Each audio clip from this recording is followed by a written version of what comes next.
is Still Talking Black, a show where we discuss issues that affect Blackness from a Black point of view. I'm your host, Richard Dodds, and today I'm joined by Bobby Huntley. Bobby has written 5 books. He spent more than a decade in public schools, and he's a motivational speaker. We talk about mentorship.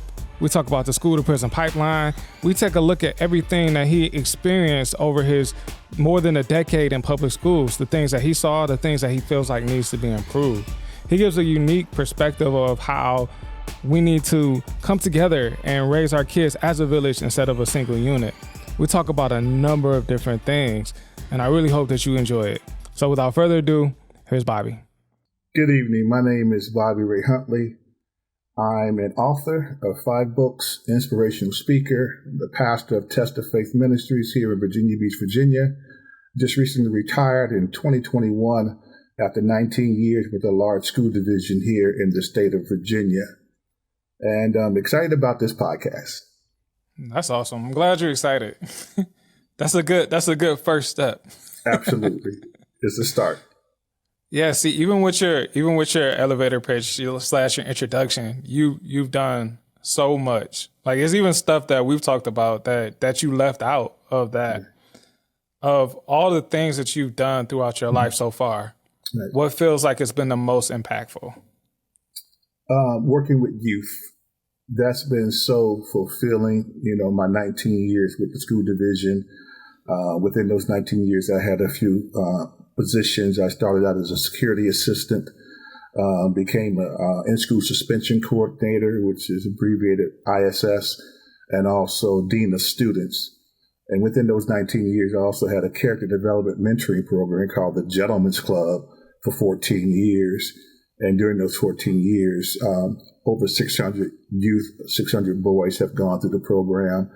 And each time we started a program at various schools, we also started a program for the girls as well. And so several hundred girls have gone through that program. So that's been the most fulfilling and rewarding for me is working with our youth. That's here's. I remember you told me you started that program. What gave you the inspiration to want to do that? Well, I love to tell the story that initially, prior to me going into the school system, I had no desire to work in the school system. Mm-hmm. I just got out of the Marine Corps after 13 and a half years with the United States Marine Corps and had various jobs. And then I started my writing career and becoming an inspirational speaker. And I thought my plight was dealing with men, with grown men. But I met a gentleman who's a pastor, Melvin Woolard. And he was telling me, after learning about me and knowing my qualifications and my skill sets, he said, you will do great in working with the school system and helping our youth. And I'm 6'6", 360 pounds, so I'm a big guy. And I'm like, man, I don't want to deal with no youth. I can't deal with nobody around my knees. I deal with grown men. And so for years, he kept advocating for me to come into the school system. And then one of the things he said that really hit home, he said, I understand you want to work with men, but what better way to catch them as a youth to help develop them and becoming, a good law-abiding citizen. So that kind of hit home. And then he began to tell me, look, you can still do your inspirational speaking, your writing, you work 5 days a week, you're off 3 or 4 o'clock in the evening, you're off on the weekends, and you get paid in the summer. I said, say that again, I get paid in the summer. Yeah, you don't work in the summer, you get paid in the summer. I'm like, well, where do I sign up? So I went to a middle school called Plaza Middle School and got my foot in the door as a security assistant. And right away after the principal read my bio and knew me being an author and dealing with grown men, and he said, well, I would love for you to work with our youth and spend as much time as possible with them. And that I learned that they had a mentoring program there. A gentleman by the name of Paul Arrington, he had the Gentlemen's Club. And then the following year, he decided he was not able to continue with the program, so he asked me to take over the program. And I took over that program the second year, me being at that school, and it pretty much took it to another level. And then another position opened up for me at another middle school called Lansdowne Middle School. And when I was hired for the in-school suspension coordinator position, I was asked by the principal, if we hire you, will you bring your program to this school? Because by that time, the program had really taken off. And a lot of schools were interested in the program. And so, of course, I said yes, and I did the program 3 years at that school. And then I was hired to work at an alternative high school. And that was an eye-opening experience for me. I was working with young men and young ladies, and a lot of them were in gangs and things of that nature. So that was a challenge, but I was able to step up to the challenge and meet it head on. And we were able to change that school around with the mentoring program, the Gentlemen's Club. And again, it just kept taking off higher and higher. And so, total of 14 years we did the program, and it was a very huge success. It got nationwide publicity. I was asked by school division in Alabama to assist them in starting the program, also in Maryland and also Connecticut. And so word had quickly traveled across the country, and I was being asked to help facilitate and get other programs started, and we did just that. So huge success, and I'm very proud and excited about the work we were able to do. Sounds like you was really, really called to work with the youth. And I always say that is the best place to start. And I said it before, like the children are our future. So you kind of are catching them early when they're most vulnerable and most malleable. Yeah. I had the opportunity of working with elementary students, middle school students, and high school students, to include alternative students. These are students who pretty much had gone through the disciplinary actions as far as in-school suspension, out-of-school suspension, referrals, and then they're placed in alternative high school. And then from there, if they don't pretty much get their act together, then they're pretty much expelled from the school division altogether.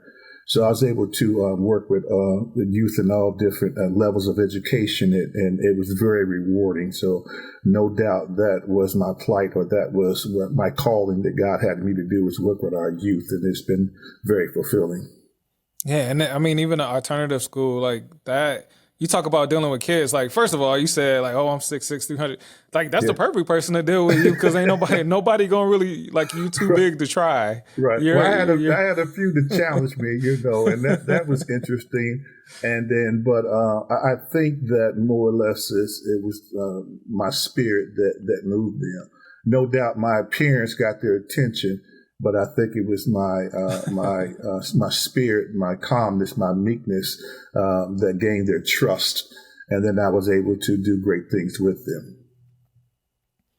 And you think, like, thinking about the alternative school, that's kind of like, hey, this is your last chance. Like, that's really, when you think about children and you think about disciplinary actions, that's like really the kids that are most at risk. To be able to work with that, like, was that more challenging than working at the other schools that you got worked at previously?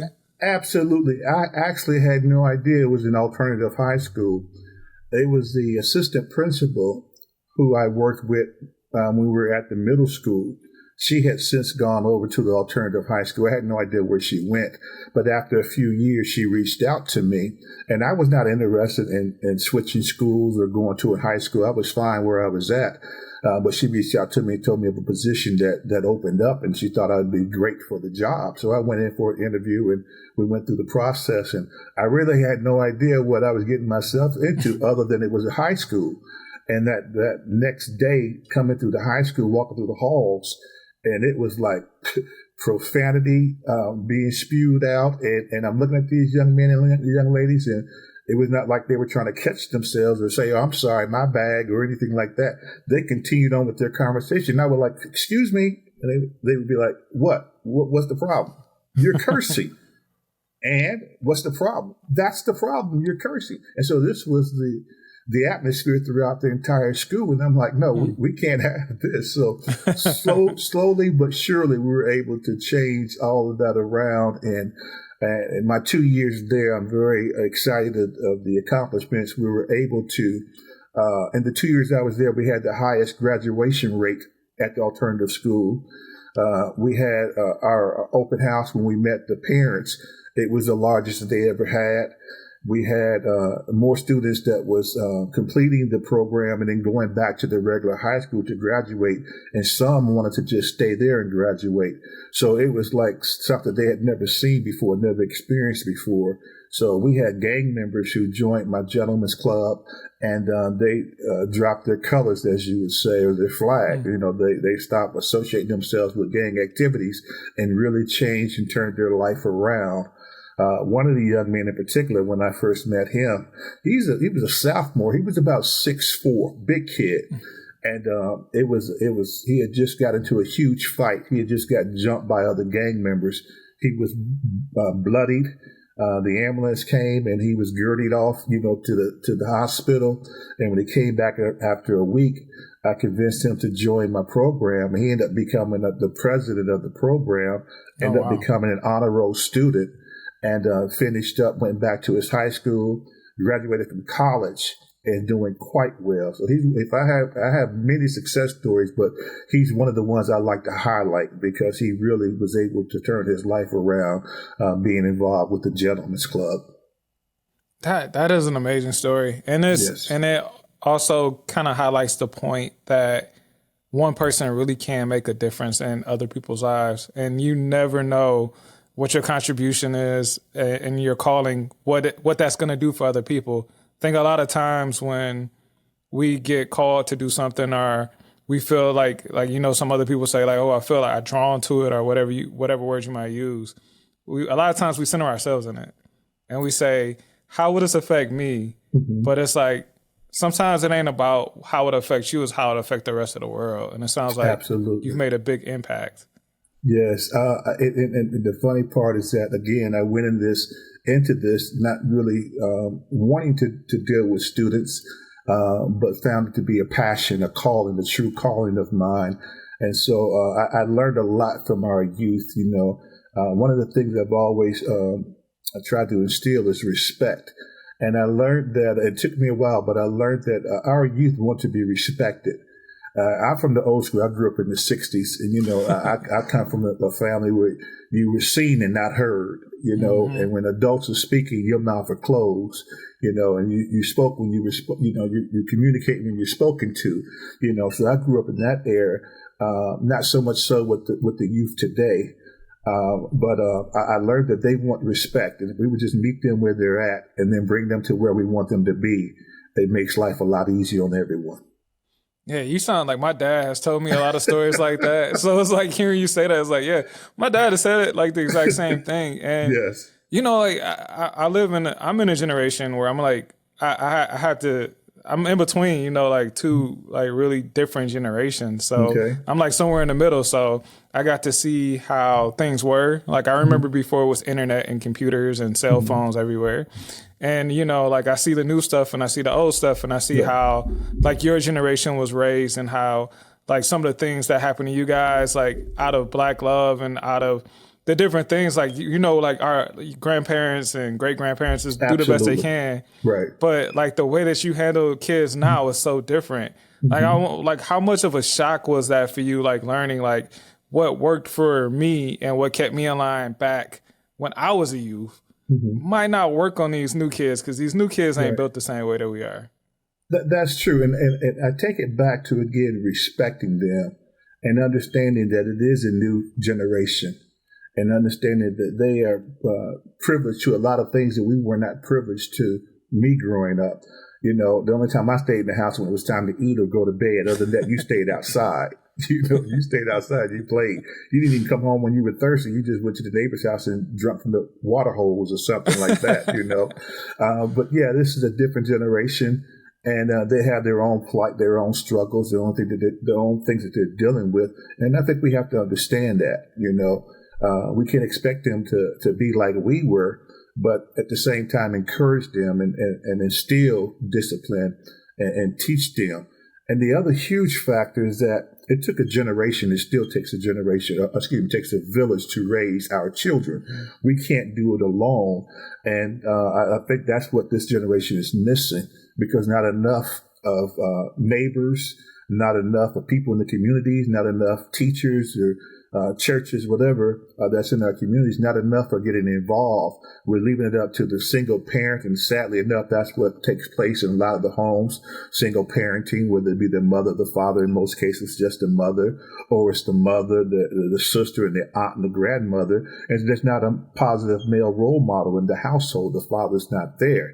And so we're asking and expecting these women to raise these boys, teach them how to be a man, and that's not the case.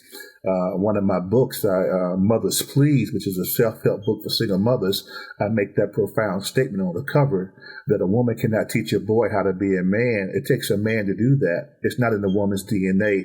And so we still have to work together as a community, as a village, to help raise our children. We just can't think that it's up to the single mother or just up to the household. It takes all of us. So like you said earlier, the grandparents were there.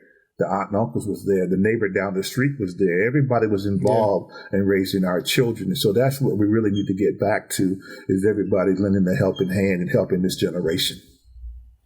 Yeah, even when the fathers are there, like, you know what I mean? It's still, like, I think about even my dad. Mm-hmm. My dad, when I was growing up, he wasn't always able to be there because he had to get the money for us to actually live. Certainly. So he wasn't always there, but luckily enough, I had someone, like, whenever he could be there, he was there. Mm-hmm. And, absolutely. I had come from big family, so everybody else around me, like, was there when he couldn't be there, but like, even understanding that he wanted to be there, like, was one of the hardest things because I didn't understand, Right. I knew my dad loved me. I didn't know he was sacrificing. Like, I wanted to be with him, and he had to do what he had to do and make sure we had a roof over our head. So, absolutely. Like, even appreciating that. So, like, thinking about someone who doesn't even have that, mm-hmm. like, it's so much harder, especially if you are by yourself. So, absolutely. I saw a lot of that, especially there in high school when we have these 13, 14, 15, 16, 17-year-old young men or boys thinking that they're grown. In their head, they think they are because of the life that they've had to live, because they've mm-hmm. been told, well, you're the man of the house now. Mama's telling them that you're the man of the house because the father's not there and or not a positive male role model. And so they're being told this. And I remember one young man, I think he was maybe about 15 years old after alternative high school. I was a dean of students, so I dealt with discipline. And so I'm talking to him about a particular situation, and he tells me, well, I'm a man just like you a man. And I asked him, I said, I'm sorry, what did you say? He said, well, I'm a man like you a man. I said, who told you were a man? My mama told me I'm a man. I said, son, you're not a man yet. That's okay. You're not a man yet. So I asked him for his driver's license. I asked him for a pay stub. I asked him what bills he paying. I asked him if he's able to vote. I asked him a whole lot of things that constitute being a man with responsibility. And of course, he didn't have a positive answer for any of these things. And I said, that's okay. You're still a young man. You're still a boy. And that's okay for you to be in a boy's place. One day you'll be a man, but it takes responsibilities to become a man. You have 30 and 40, 50-year-old gentlemen or boys, men that are out there who really are not being men because they lack the responsibility or the integrity of what it takes to become a man. So we can't put that responsibility or that much pressure on these young boys. It's not fair to them. Yeah, that's really tough. And thinking of, so it seems like when you actually went into the school, a lot of it just centered around mentorship. And like, I know that mentorship, when I think of mentorship too, I think of another word. I think of apprenticeship. Okay. Back before the Industrial Revolution, everybody had an apprentice. Like if your daddy was a horse maker, mm-hmm. you was gonna be a horseshoe maker, and mm-hmm. they taught you how to do it, mm-hmm. and you did it for 20 years, and then you took over the business, and right. y'all made horseshoes, and that was it. And mentorship is a lot like that. I feel like, how important is mentorship? That's part one, but part two, do you feel like we're missing a lot of mentorship now in the current generation? Absolutely. Mentorship is key. It's essential. It's definitely needed. It's what's missing. Again, keep in mind, sadly, in the household, the father's not there for various reasons. So it's the mother that's there. It's the grandmother, the aunt that's there. It's a lot of women that's in the household trying to raise a boy, or trying to raise a girl on their own. And especially when we're talking about boys, they need to have a positive male role model in their life. They need to have mentors in their lives that can help guide them, help nurture them, show them love, show them their self-worth, teach them. In the program, the Gentleman's Club, we start from day one, teaching them how to shake a man's hand, teaching them how to tie a tie, teaching them what respect is all about, how to be kind, to be courteous, teach them how to use the proper utensils when they're eating, teach them how to open the door for a young lady, all manner of things, even when it comes to their appearance.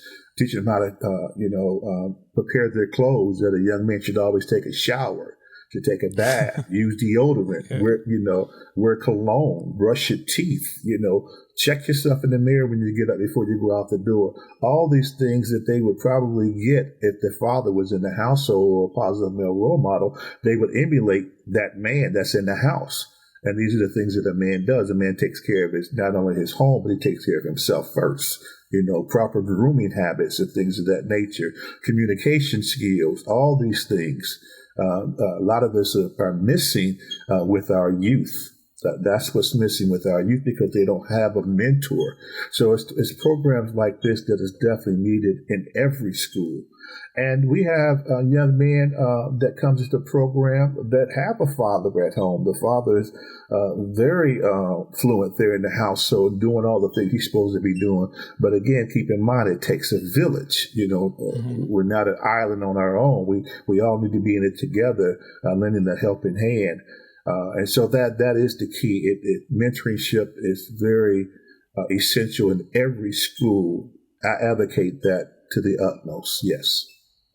Yeah, and I'm glad you said that. Like sometimes, like even having a father or a positive role model, or having your mother, having both parents, it's stuff that kids are facing now.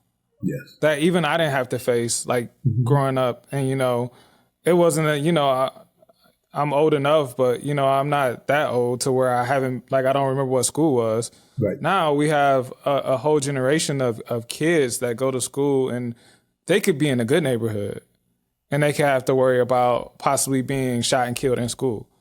There's so many different things. Like I remember being able to come home and not have social media. So social media wasn't a thing. So no matter what negative reinforcement I got at school, when I got home and I had both of my parents could say, like, we love you. Doesn't matter what else is going on in the world. And, my mom and my dad have me.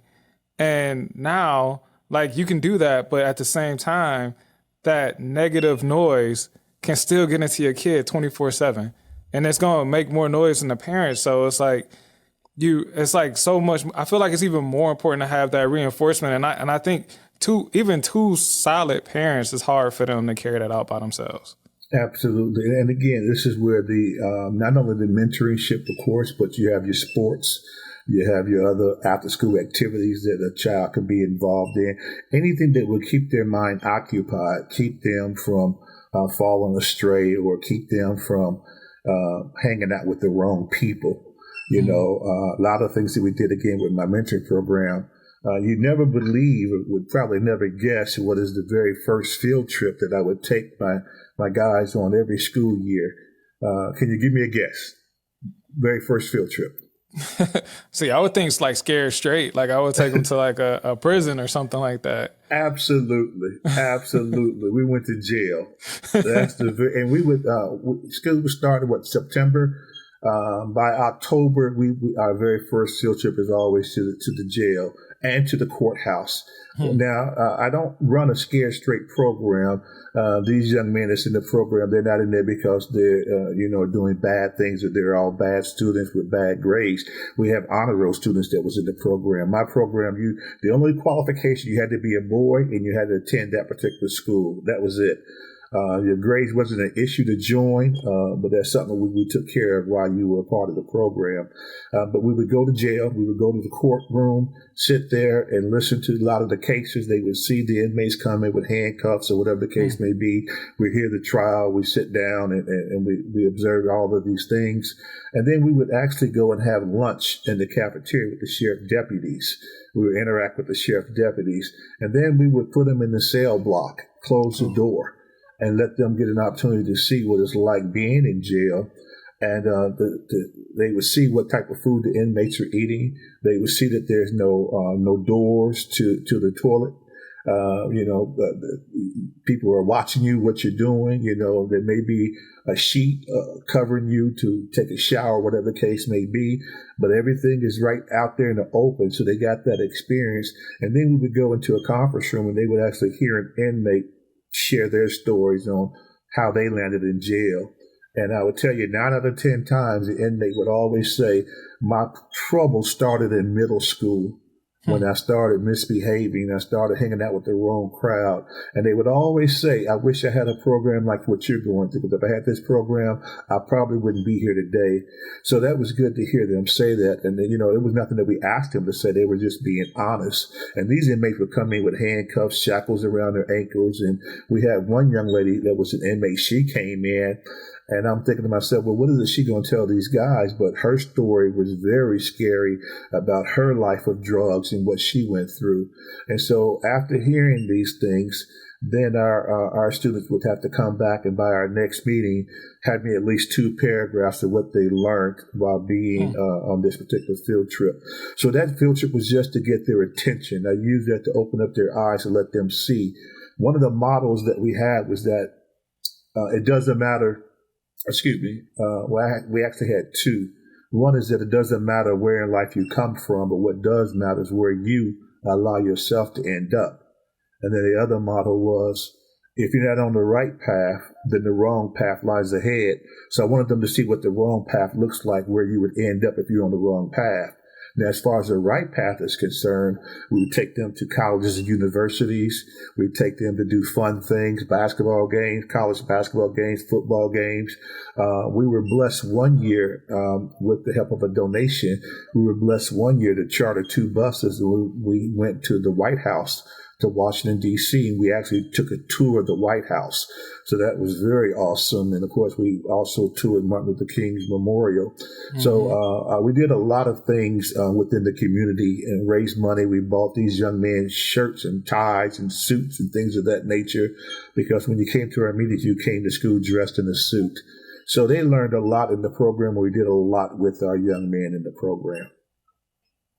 Yeah. And I think, like, even taking them to that spot, I think a lot of times we have music and movies that are being fed to our youth that glamorize a particular lifestyle that 99 times out of 100 leads to the jailhouse in one way, whether it's a quick stay or a long stay, or maybe even something worse. So to actually give them something like that was more than a concept. This is what it actually is, flesh and blood, guys. This is what it looks like every day. This is what that lifestyle leads you to. These are people who actually live those lives that you've heard about, and this is where they ended up. And I guess that had to be like one of the best like visual aids possible, like to like really put a reality in these kids.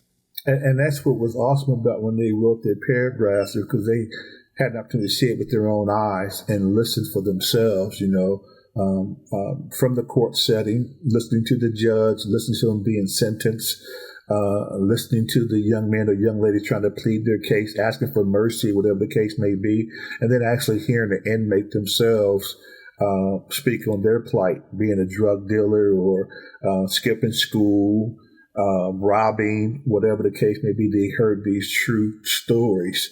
And they came back, and then I would post. I would have them write their paragraphs, and I would type it up, get it laminated, and we'd post it all over the school for everyone else to see. And they would hear from their own classmates what their experience was like. So it was very an eye-opening for everybody. It affected the whole school in a positive way. Yeah, I bet. It's a lot. Like, even when you were saying you were taking them, it was overwhelming for me. Like, I was like, ooh, that's a lot. Like, that's, you never want to end up there. Like, absolutely. And we definitely don't want our youth there. It's enough things that are challenging for Black men and women in this world. Like, it's a lot of times the world, it seems like it's out to get us. And it's just so important to not give any extra incentive for them to come and get us. Absolutely. That's one of the things I always demonstrated to them and showed them that, a lot of times you'll hear people say that, and I've said it, that it could be that our skin is our sin. being in the skin that we're in, being Black, African American, it poses a threat to so many people, and especially being a male. And so we can't do anything to put ourselves in harm's way or give anybody cause to want to hurt us or to keep us from accomplishing or becoming who we were meant to be. So that's very vital. Yeah. And again, it worked the same with our young ladies, because we really had some wonderful things. We would come together and go out to dinner, because we taught them proper dining etiquette. We went on a cruise with the young ladies. We taught them how to do salsa dance. And so we would come up with different things to do to interact the boys and the girls together, to give them a better outlook on how to communicate with one another and how we should respect our young ladies. And then, I think about it. I hear the things that you're saying and the things that you taught to young men and women. And it's like, parents old school. I'm kind of old school just by default, right? Okay. A lot of you hear a lot of the world will probably say that like some of the things that you're teaching them, like that is etiquette, and it's been proper etiquette. Like I grew up, that was etiquette. Some people they don't follow that anymore. Like, have to open up I don't need a man to open up a door for me and this and this and that. What do you say? Like, I know traditions are changing, and I know that kind of like we talked about before, it has to be some balance. Like, what do you think about some of the shifts that are starting to happen, and where's room for like the old school and the new school? Well, in order for the old school to exist, we have to teach it. And I think if it's not being taught, then they don't know any better. You take a young lady who probably wasn't raised in that way, didn't come up to see her father treat her mother that way, opening doors. My wife and I, we just celebrated 29 years of marriage this past July. And we went out today, and today I opened the door for her. And my wife would go to a store. She knows not to even touch the door to go into a department store where we go, because I'm going to do that. My sons, who grew up watching how I interact with their mother. My youngest is 21, and I think my oldest son is probably 35, 36. They open the door for their mother. She can be walking and she don't raise her hand to open the door at all. So it's just being taught. And if a young man is with a young lady, she said, "You don't have to open the door for me." Well, I wouldn't let anyone change who I am. I'll continue to open the door because that's how I was raised. That's just who I am. She either walk through it or don't walk through it, but I can't and will not stop being who I am. That's being a gentleman. And so if we don't teach our children, then this is where we've come to. So for someone to say, "You don't have to open the door for me, I open it myself." Well, I know I don't have to open the door, but that's just who I am. You don't have to go through it, but I'm going to continue to be the gentleman that I am, and we'll leave it at that.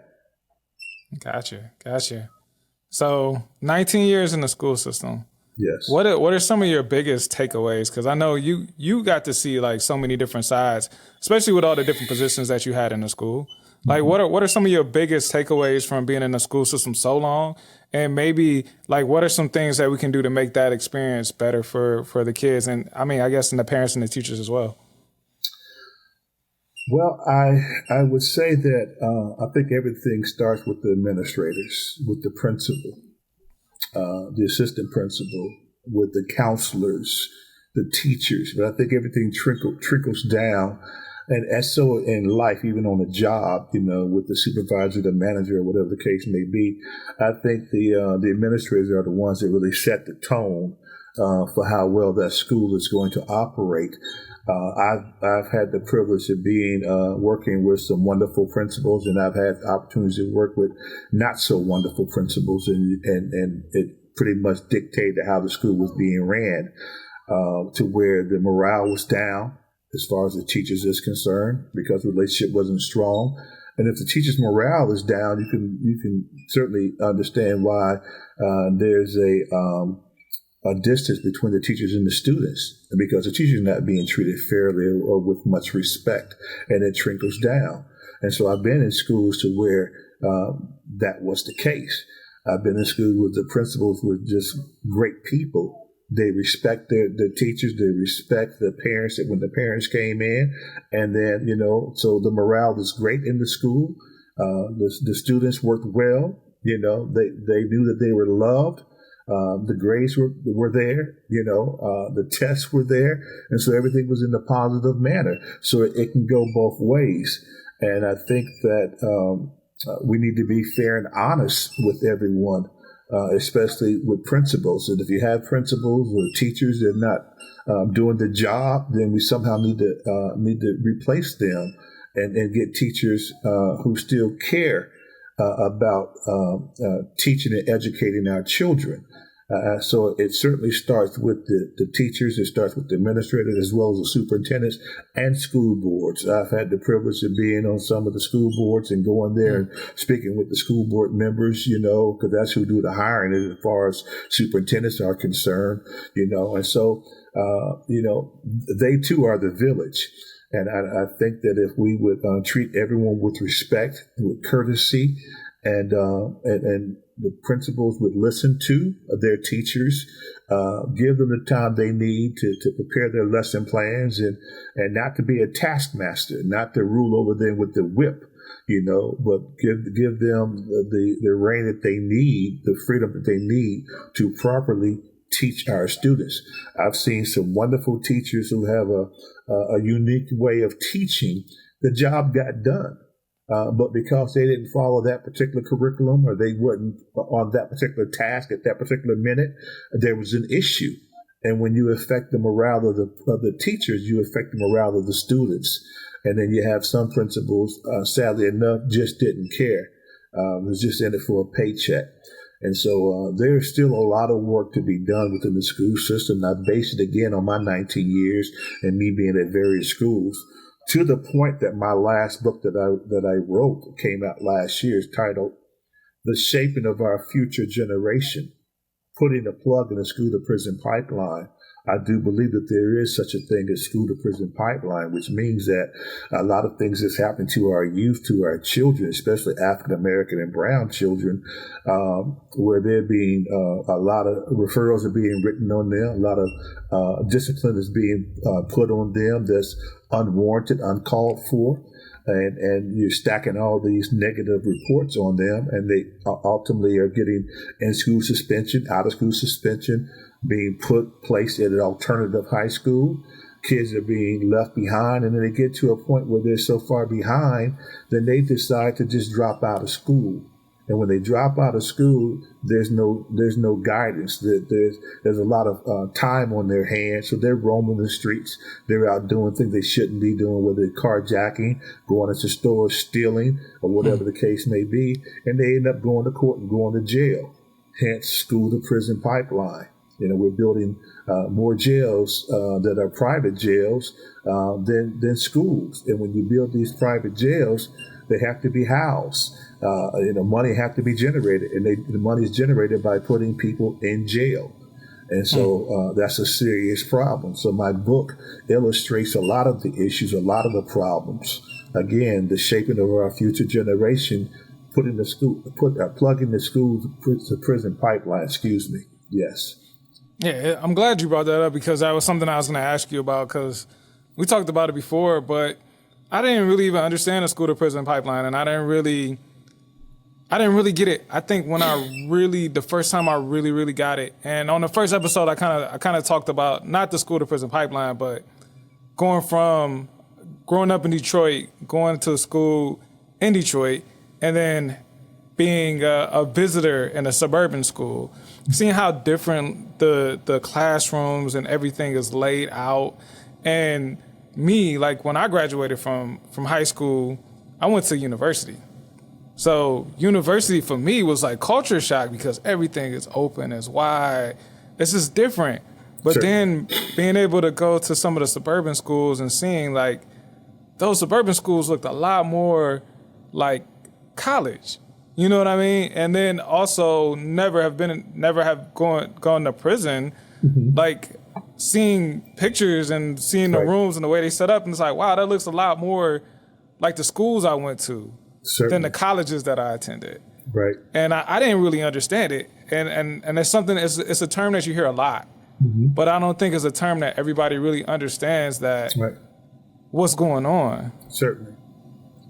It's interesting. Just the other day, I think it was yesterday, while on social media, something came up and it showed the prison bus, and underneath the prison bus was a school bus, and they're the same, just different colors. They showed a prison cafeteria, and they showed a school's cafeteria, and they're set up the same way. They showed a prison hallway, and they showed a school's hallway, and it's pretty much the same. So all that's still the same. The building, the architect, the way it's set up, it looks the same. It just have on the prisons, it just have barbed wires, but the building pretty much looked the same, and the cafeteria certainly looked the same because I'm a witness myself. It looks the same. So that is a real thing. School to prison pipeline, and what we're talking about, you can have two students, one white 7th grade student, one black 7th grade student. Both have the same offense, same issue, same problems. Mm-hmm. Well, that white student may just get a verbal reprimand and sent back to class, but that black student gets a referral and gets sent back to class. Well, what's the difference? Well, now there's a paper trail on the black student. There's a paper trail. The principal just writes it up and put it in her desk. If you get in trouble again, we're going to, proceed with the following. And that's what happens. So you have kids that get into trouble and really small infractions, but they'll put a referral on. If you get 4, 5, 6, your 7th referral, then you get to go to ISS. And so it's just building a case against you to where that white student perhaps, was just being told, don't do it again. And then the second time, don't do it again the third time. But by that time, the black student has already accumulated 3 or 4 referrals. And according to the guideline, based on the number of referrals, that dictates to the direction you're going. And you end up at an alternative school. And depending on what the alternative school is and how it's being ran and managed, then you find yourself behind. And again, you end up dropping out of school because you're 16, 17 years old now, and you're now two grade classes, your friends are juniors and you're still a freshman, or they're seniors and you're just a sophomore. Mm-hmm. And so you decide, man, I'm not staying here. I'm embarrassed. So I quit. I drop out. And then so it's designed for you, once you do that, then you're pretty much looking at jail or prison. And that's sadly, but get my book. I share a lot of stories, personal stories, not from what I'm told, but what I've experienced myself as it pertains to that. I have a theory that I kind of talk about a lot, and it's one of the reasons why I wanted to do a black media company. And that's why that's one of the reasons why I'm doing what I'm doing now. And I think that perception. I feel like perception is such a big thing on how us as people of color are treated in the world in a lot of different ways. And I think it has a lot to do with the way that we behave. In a lot of ways, it has to do with the way that people look at us. And I think that people perceive us as something other. And then I think about the example you gave, and in certain situations, some people might say oh, this is going to be a good kid. But if you think that all black kids are troublemakers, and you're like, he's going to be a troublemaker either way it goes. And it doesn't even matter if you're black, because we getting hit with the same stuff that everybody else is getting hit with. And it's like, ooh, this kid's going to be a troublemaker. So if you're going from that thought and that perception in your head that he's already going to be a troublemaker or she's already going to be a troublemaker, then you're going to give them a lot less leniency than you would somebody else. And if your perception of yourself is that I'm already going down this road, it's nothing I can do to change that, that's just my future, then the way that you're going to respond to that happening is going to be completely different than if I say the world is mine, I can do anything that I want, I can rise up. And I think perception, the way we perceive ourselves and the way that the world perceives us is such a big thing. And that's one of the things that I think even mentorship, all the things that you talk about really deals with perception. What are your thoughts on that theory? Well, thank you. You reminded me of something, and I hope that what I'm about to say answers that question. A friend of mine who's retired school teacher, he substitute. And so he shared with me that he substituted at an elementary school. And when he got there and got the assignment, the class that he was going to be substituting, one of the teachers asked him, do you know where you're going? He showed her, yes, I'm going to this location. She said, oh, wow, good luck. You're going to some really troubled kids. Now, this is elementary. So you're going to a class full of troubled kids. So he gets to the classroom, and it's predominantly all black students. Elementary now. He gets into the classroom, and the kids are misbehaving. And they say, so you're our substitute teacher? We don't know how long you're going to be here. Our last substitute teacher only lasted a day. And we're bad. We're the worst class. Now, this is the children saying who they are to the substitute teacher. We're bad. We're the baddest students in this school. You're not going to last in here. And when he shared that with me, tears came to my eyes. These students have been told this. They've been told that you're bad. That's who you are.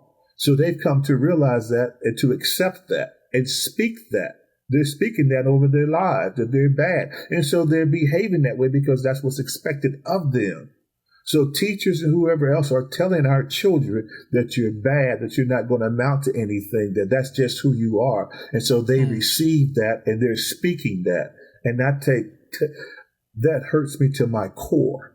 That hurts me to my core. And so, so that's why we teach them in the Gentlemen's Club to consider themselves even more better than anyone else think of them, to think highly of yourself, to look yourself in the mirror. Because I speak from my experience. When I talk to my young men, I share them my life story. I remember that growing up 12, 13 years old, I wasn't that attractive at all.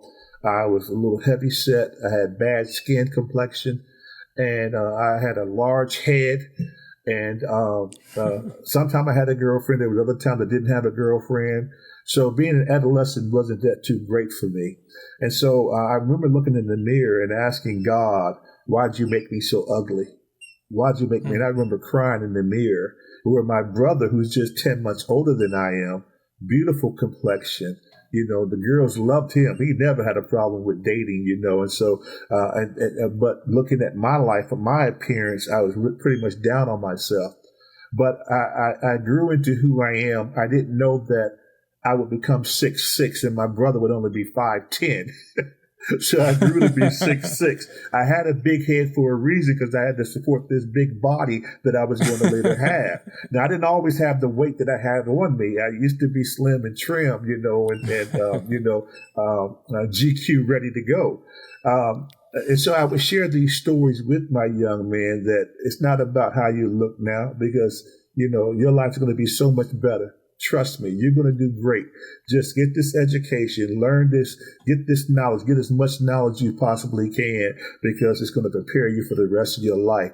And so I shared with them that be comfortable with who you are, you know, because we have kids that are committing suicide now for being bullied by their parents and things of this nature. So I showed my young man, you know, you're fine, you look good. Now let's get you a nice suit.